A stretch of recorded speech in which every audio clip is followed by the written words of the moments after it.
حضرات گرامی، اس میں سب سے پہلے اللہ تبارک و تعالی نے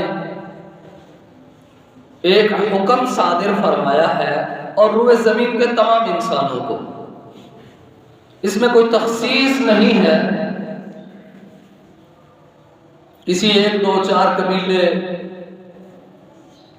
یا کسی ایک مذہب کو، دوسرے مذہب کو، تین مذہبوں کو، چار مذاہب کو، نہیں، ایسا نہیں۔ روئے زمین کے تمام انسانوں کو اللہ کا خطاب ہے، وہ ہندو ہو، سکھ ہو، عیسائی ہو، پارسی ہو، یہودی ہو، کمیونسٹ ہو، سوشلسٹ ہو، سوشلزم سے تعلق ہو، بدھ مت سے تعلق ہو، مجوسی ہو، عربی ہو، اجمی ہو، کالا ہو، گورا ہو، امیر ہو، غریب ہو، کوئی تخصیص نہیں ہے۔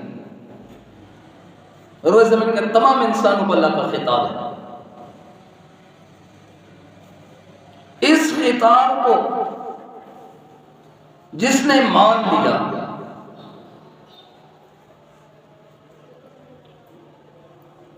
اس حکم ربی کو، اس خطاب کو جس نے تسلیم کر لیا، مان لیا، روئے زمین کا وہ بہترین انسان ہے۔ اس میں اللہ کا کیا حکم ہے؟ کیا اللہ نے مجھے اور آپ کو اور روئے زمین کے تمام انسانوں کو بڑا خوبصورت حکم دیا ہے، اور پھر اس کی تخلیق پر اللہ نے روشنی ڈالی ہے۔ پہلے حکم دیا ہے، کیا حکم ہے؟ یا ایھا الناس اتقوا ربکم، اپنے رب سے ڈر جاؤ، اپنے رب کا دل میں خوف لے آؤ، یہ اللہ کا حکم ہے روئے زمین کے تمام انسانوں کو۔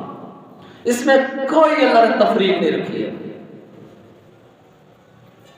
سب کو حکم دینے کے بعد خلاق عالم نے اگلی بات ارشاد فرمائی،